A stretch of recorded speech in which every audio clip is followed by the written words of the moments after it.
Hi guys, Sam from Warpgate Studios. Hope you're well. Today I wanted to do a video on magnets and magnetizing large scale stuff like this, which is going to be kind of a bit of a mission because it's so heavy. So the first thing that I do normally when I'm working out what I want to magnetize is working out a magnet that is going to be able to hold the type of joint that I want. This being quite a heavy piece of kit and resin as well, which is actually heavier than plastic, I'm going to need to go kind of industrial on the magnet side of things here. So you'll see that this is a piece of resin that I used in another video of mine to straighten and how to bend it back into place. This time I'm going to look at the different types of magnets that are available in the market at the moment for you to use, and kind of look at how we're going to magnetize it and get it all looking good. So I'm going to put this to the side for the time being and look at the different types of magnets available. So I have picked up some simple neodymium discs magnets, which are perfect for kind of just magnetizing one thing to another. So if I was going to be doing this, just magnetizing it and just wanted to do that, you know, and have it one location, then great. These are kind of perfect for that. It's great for tanks and those sorts of things to magnetize. You'll see that I've got a little magnet underneath here that I actually magnetize this onto, and little disc magnets are perfect for that as well. What I really want to look at is these kind of rotational magnets, which are available and they're becoming more and more widely available now for folks in the modeling industry. And it really, if you look at these ones, are from Green Stuff World. There is a ball included, and then also a kind of hollowed out magnet. These are kind of, this is, as I said, these are kind of industrial level, so they're pretty hard to get off because they've got such a strong magnetic feel to it.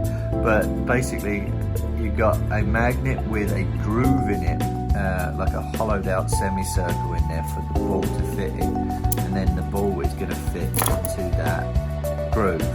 So what I will need to do on the model is work out if I'm going to have it that way inside, and I'm actually going to glue that in there and then have the ball on the joint, or whether I'm going to do it the other way and have the ball sunk into here and then have this sunk onto here. For me and the purposes of what I'm looking at, I have to analyze the amount of space I've got to drill stuff in here and the amount I've got to drill in here. So for me, and looking at the two bits I wanted to magnetize, it's going to be easier for me to put the ball in here and sink this into the actual joint itself, and then glue this into here and drill this into and dig this into the actual gun itself, and then we sink this in there. So that's the way that I look at it and analyze it. I also want to look at whether this is going to be strong enough for it, and one of those things is a lot of the time you have to drill it out, sink it in there, glue it, and then work out whether it holds it or not. Honestly, it may well do, and it may well be perfectly fine. I'm going to try this anyway. So I'm going to drill a small hole with my largest drill bit on my wow stick that you'll probably have seen elsewhere. I'm just going to drill a little hole where I'm going to sink this in, and I want to kind of, this gun is angled a touch down to start with because it's on a Titan.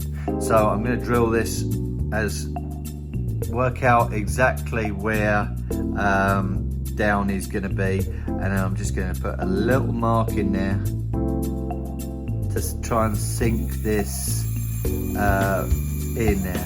And what I want to do is kind of work out how deep the how deep the magnet is going to be, and then I'm going to need to just drill it out and get a bigger drill bit once I've gone in.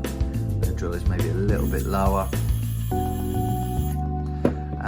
and then make sure that I have got plenty of space. Yeah, I think that's going to be deep enough. Just working out exactly how deep I need to go. Yeah, that should be fine. Okay, so what I'm going to do is I'm going to go and grab another larger drill bit that's going to be to the diameter of this.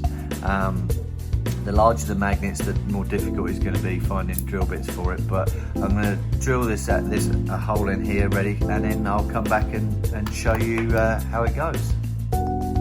Okay, so I've drilled some holes into this and got a decent level in there. To give you an idea of what I needed to use, I drilled some holes with the wow stick, and then I actually used my Makita drill with this to get in there and give me this this nice 1/2 inch, which is, these guys are just under 1/2 inch on the magnets that I'm using, and I wanted it, you can kind of see how it fits in there, pretty much nearly perfect. There's a little bit around it. What I'm going to do now is I am going to use some 2-part JB weld, which is this stuff. This is steel reinforced epoxy. It is very, very, very good for holding strong stuff like this. Probably the most strongest stuff you're going to use on large resin models to build them. It's brilliant. And what I want to do is kind of show you how I mix it. So this is just literally a 2-part epoxy where you squirt a little bit of one and a little bit of the other, and you put the top back on again so they don't mix. And then we're going to just use an old paintbrush, just grab it on here, mix it up until it's a nice grey colour. There's a nice smell, nasty smell that comes off of this. It's not harmful, but it's just a bit of a pongy smell. And this is going to be our glue. You need to start working with this pretty much straight away to make sure, because this starts thickening up very, very quickly. 2-part epoxy, and this stuff is made for like boats and repairing boats and all that good stuff. So we're going to just douse this in there, in that hole, ready to go, and make sure all those holes are filled and it's ready to accept the bottom of the magnet. We're going to put a bit more in there, make sure this is ready to go. Give this a bit around the edge. Okay, and then I'm just going to wipe this off. You are under a little bit of a time constraint with using epoxy, because as I said, give it a minute or two, it starts becoming stringy, and then you are left with nothing. So you do have to get this right. I am going to see if I've got some tweezers. If I haven't, I'm going to just drop this in and work with this in there as is. So there we go, I've got it in there. You'll see that the glue actually comes through the bottom of the magnet, of these circular magnets. I want to try and get any off of the magnet as possible, because any that's on the magnet will stop the magnet. It will prevent total magnetism of the two sides. So we've got that set in there. I'm actually going to grab some of the epoxy and run it in there nicely, just to sort of top it up so that it's got some running around it, and then we'll leave this to dry. This takes a few hours to dry, but as I said, it's very, very worth it. It has got, because it's got steel reinforced, it will naturally adhere to the magnet, which I'm fine with, but as I said, it's one of those things that will help make this really, really good. and with the strength of magnets that we're actually using on this, it's going to be more beneficial as well. So yeah, I'm going to leave this to dry now. That's what it looks like at the moment. The steel reinforced has kind of covered the magnet a little bit. I'm going to take that off before we put the magnet in. I'm going to let this dry now. You can scrape this off the JB Weld. It's tough and rough, but I'll give this a scrape off so you can actually see the magnet and get that magnetism going. And then we'll test it out and see how this does. So yeah, I'm going to give this a dry now, let it dry, and then I will come back. Okay, caveat, I had a quick look at the fitting of the joint and everything else, and I didn't particularly like it, so I re-drilled the hole, as you can kind of see there. I actually went to Home Depot and picked up a 12mm, which is a 1/2 inch diameter for these to fit into. This is going to be my joint, and I actually wanted this to sit down into it nicely. I didn't want it sitting. The more you do with magnets, you got to make sure they sit correctly. So this one's actually going to sit down into here. So I'm going to mix up some more of the 2-part epoxy resin and get this going again, and kind of show you again as a double up exactly how this goes. Don't need a lot. As I said, all I'm doing is sinking this into it. And take a quick look how this mixes.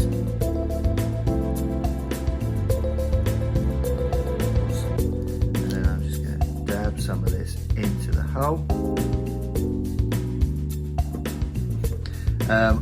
It's one of those things that it's a little bit of trial and error with this. It's not going to be perfect, but you want to make sure that your magnets sit nicely in there, ready to go. Because if they're not seated correctly, then you can see the magnets, or you have to do a camouflage job on them or something like that, and it's just it doesn't fit well with me. I kind of like things to be perfect. So okay, I'm going to grab the magnet again. Here it is, and I'm just literally going to sink this into here, down into it, and see how we go. And again, working with magnets is always good. There we go, that sits a lot better inside it. I'm going to make sure I get some of this off of here, so this magnet again is decent when it adheres to the other magnet, the ball. So yeah, I kind of like this. It's going to be semi-hidden in here. Once this dries, it'll be great to get this going again. So yeah, I just thought I'd come on camera and let you know that that's where it ended up. I didn't like the original one, and you may well go back. If you're going to make decisions on this, make sure it's quick, because obviously this 2-part epoxy resin that I'm using is pretty quick drying. As I said, you know, give it half an hour and it's nearly solid. I'm going to come back either tomorrow or another day, and I'll come back on screen and finish this off and show you how it fits. So yeah. Okay, so here is it 24 hours later. You can see the magnet in there. What I've done is I've cut some of the weld off of it. It's very, very tough going, but you can actually kind of see it in there. That I wanted to get the magnet showing so that I got the maximum adhesion from the 2 magnets together. So the more crap you have around it and in front of it, especially if you bury it, the less the contact's going to be. And for something this heavy, this sort of heavier model, which is just reasonable, you need a connection. So this is how the ball looks like in the end of the joint. It's poking out a little bit, but that actually is kind of quite nice.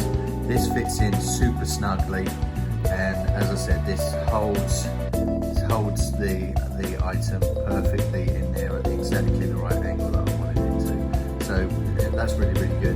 What I'm going to do is there's multiple different weapons for these Titans, so I'm going to be doing this on all of the others, and then they will be fitting the one ball joint that I have on this arm, and make sure that they will fit correctly. So I'm really happy with this, and as I said, the most important thing was having the metal surfaces be able to touch each other, so this fits in super snugly in there, ready to go, and will be perfect. This I will be gluing, and as Forge World do nicely say, they indicate on there what is top and what's bottom. This is going to be glued into the joint, so it's going to be permanent, and then I'll be able to just flip these two in and out. But as I said, this JB Weld, the epoxy resin, very, very strong, and is what you need for big stuff like this. For smaller stuff, super glue is perfect. For big stuff, this is what you need. So yeah, super happy with that. Hopefully that's shown folks how to do some big style magnets for large scale stuff. Yeah, I'm going to try and do another video on smaller scale magnets as well, and show you some tips and tricks on that as well. Thanks ever so much for watching, appreciate it, and if you like it, please like and subscribe, and I'll speak to you soon. Cheers, bye.